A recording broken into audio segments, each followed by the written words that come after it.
할렐루야. 5월 8일 목요일 매일 성경 묵상 가이드입니다. 오늘 말씀은 시편 119편 113절에서 128절의 말씀입니다.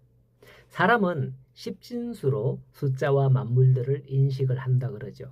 그러나 컴퓨터는 이진수로 모든 걸 인식하고 판단을 하는데 바로 0과 1입니다.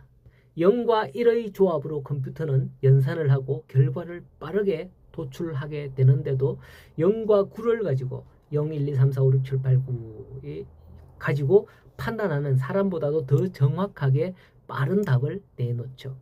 그래서 근래에 이르러서는 이 원리를 깨는 컴퓨터가 등장하게 되는데요. 지금 한참 연구하고 있는 양자 컴퓨터라고 들어봤습니까? 양자 컴퓨터인데요. 이 일반 컴퓨터는 0 또는 1을 신호로 인식하고 가지지만은 양자 컴퓨터는 0과 1 또는 0, 1을 동시에 가질 수 있는 컴퓨터라고 합니다. 그래서 수많은 복잡한 연산도 현존 최고의 슈퍼컴퓨터보다도 더 빠르게 연산을 한다고 하죠. 0과 1을 동시에, 이 동시에 지닌다는 것을 생각하면 양자 컴퓨터가 생각이 났는데요. 오늘 성경 말씀에 보면 오히려 두 마음을 품지 말라, 동시에 이런 마음을 품지 말라라고 나오는 것을 볼 수 있는 거예요. 동시에와 두 마음의 비유가 잘 맞을는지는 모르겠지만은 결코 두 마음을 품는 게 좋은 건 아니다라는 걸 성경은 말씀하는 것 같습니다. 어떤 사람은 이런 말을 합니다. 나는 멀티플레이어다라고 하는데, 이 말은요, 나는 두 가지, 세 가지 일을 동시에 다 같이 해낼 수 있다 뭐 하는 그런 말이죠. 여러분은 어떤가요?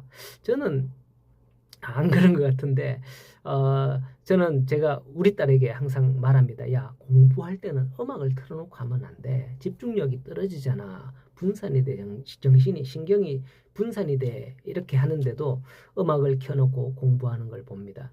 이게 뭔가 하는 생각은 들어요. 우리의 믿음에서도 그런 사람들이 종종 있습니다. 아니, 아주 많아요. 주위에 보면 나는 부처도 공자도 심지어 예수도 믿는다. 다 믿으면 좋은 게 아니냐? 그 중에 하나만 걸리면 되지. 뭐라고 주장하는 이들을 종종 만납니다. 그들의 얘기를 들어보면 어느 종교에도 진리는 있다. 그래서 어느 종교에도 한쪽으로 심취하지 않고 그냥 입으로 이것도 저것도 좋은 게 좋은 거지 라고 말을 합니다. 어쩌면 이런 게 두 마음을 품는 게 아닌가, 두 마음을 품는다라는 그 말에 더 가까운 게 아닌가, 이런 생각이 듭니다. 오늘 말씀에서 시인은 분명 내가 두 마음을 품는 자들을 미워하고 주의 법을 사랑하나이다 라고 113절에 말씀하고 있습니다. 그런데 이 두 마음을 품는 자들이 좋은 게 좋다고 좋은 자들이냐? 아니에요. 115절을 보면 시인은 그런 자들을 너희 행악자들이여 라고 하는 겁니다. 여러분, 박쥐 이야기 아시죠? 동물들이 전쟁을 치르게 될 때 박쥐가 들짐승에게는 가서 자기는 4발 가진 짐승이다 라고 이렇게 했고요. 날짐승들에게 가서는 자기는 날개도 있으니 날짐승이다 라고 했던 그런 이야기가 있었죠. 이처럼 두 마음을 품는다는 것은 행악자들이 이리 붙었다가 저리 붙었다가 자기 이익을 위해서 이 편과 저 편을 저울질하는 것을 말하는 거죠. 116절을 보면 주의 말씀대로 나를 붙들어 살게 하시고 라고 하죠. 우리는 어느 편에 붙들어 어느 편에 붙을 건가, 이게 중요한 거예요. 로마서 11장에 보면 돌감람나무인 네가 그들 중에 접붙임이 되어서 참감람나무의 뿌리의 진액을 함께 받는 자가 되었은즉 이라는 말씀이 있습니다. 돌감람나무 가지가 참감람나무 가지에 접붙임을 받게 된 우리라는 것이죠. 사실 그런데 저는 촌에서 걷고 농부의 아들로서 그것도 없고 과수원 집 출신이거든요. 이 농사 원리, 나무의 원리를 잘 알아요.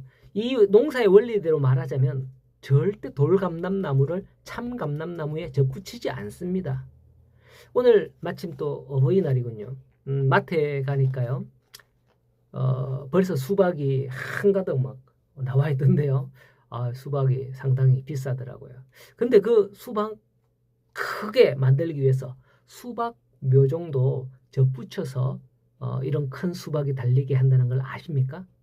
어떻게 접붙여서 싱싱하고 큰 수박이 달리게 하느냐 하면 수박씨에서 자란 그 수박 어린 묘종을 박씨에서 자란 그 박씨, 성씨 박씨가 아니고 흥부놀부전에 나오는 제비가 몰고 온 박씨 있죠. 그런 박씨, 그런 박씨에서 나온 묘종과 박씨에서 나온 묘종의 뿌리 있는 부분 하단부와 수박 묘종의 이제 잎사귀가 될 위에 상단부를 접을 붙입니다. 예, 접붙입니다. 왜냐하면 박은 뿌리가 잘 자라고요. 가뭄과 병충해에 잘 견뎌요. 그러나 수박 뿌리는 약하거든요.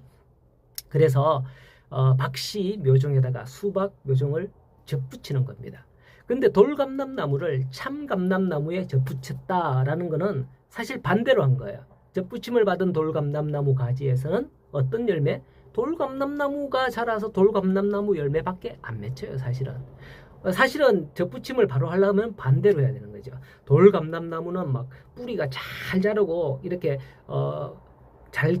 병충해도 잘 견디고 이러니까 차라리 돌감람나무를 베내고 그 위에다가 참감람나무를 접붙이는 게 사실은 옳은 건데, 근데 비유를 이렇게 한 거죠. 그래서 이건 단지 비유일 뿐이지 실제로는 그렇게 안 한다. 이걸 깨닫게 되면 우리가 참감람나무에 접붙임을 받았다는 게 얼마나 역발상이고 놀라운 일인 걸 모른다는 거죠. 이걸 감사할 따름인 거예요. 이게. 시인이 왜 주의 말씀에 붙어 살게 하는가 하는 것은 118절에서 119절에 자기가 세상에 보니 주를 믿는다고 하면서 주의 율례를 떠난 자들, 즉 두 마음을 품은 자들을 보니 하나님께서 그들을 다 멸하시고 악인들을 찌꺼기같이 걸러내시는 것을 보았다는 거예요. 그래서 시인은 120절에 내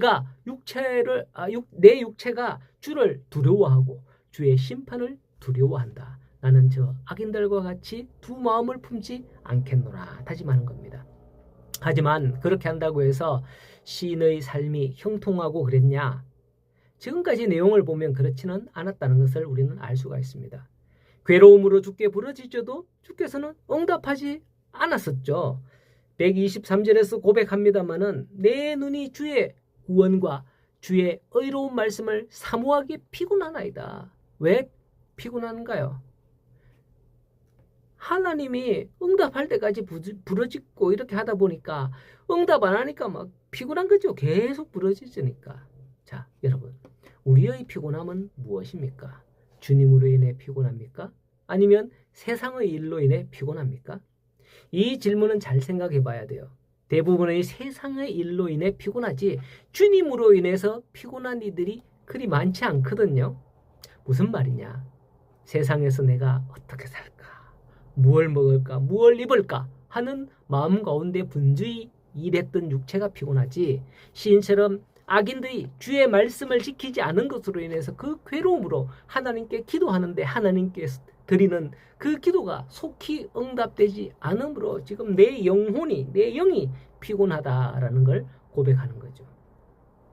왜냐하면 127절에 말씀해 보면 내가 주의 계명을 금 곧 순금보다 더 사랑하나이다 라고 하는데, 우리는 주의 계명을 순금으로 보는 게 아니라 세상에서 누리는 복을 순금처럼 보고 사랑하고 있는 거예요.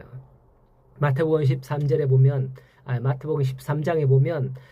천국은 마치 좋은 진주를 구하는 장사와 같으니 극히 값진 진주 하나를 발견하며 가서 자기 모든 소유를 다 팔아서 그 진주를 사느니라 라고 하고 있죠. 자신의 보물에 마음이 끌리는 거예요. 혹 우리가 지금까지 믿어온 주님을 도저히 버리지는 못하겠고 또 세상도 붙잡아야겠고 하고 이 사이에서 갈등하고 있지는 않는가요? 우리가 어떤 걸 더 보물로 여기고 있습니까? 두 마음을 품지 말라는 거죠. 그렇죠? 두 마음. 세상과 주님 사이에. 이 주님도 놓지 못하겠는데 이 세상의 것들도 놓지 못하고 이렇게 두 마음을 품고 있는 그런 갈등이 우리 안에는 있지 않습니까? 자, 오늘도 이제 가장 값진 것을 내 마음에 두고 나아가는 귀한 여러분들의 발걸음, 귀한 삶이 되기를 간절히 소원합니다.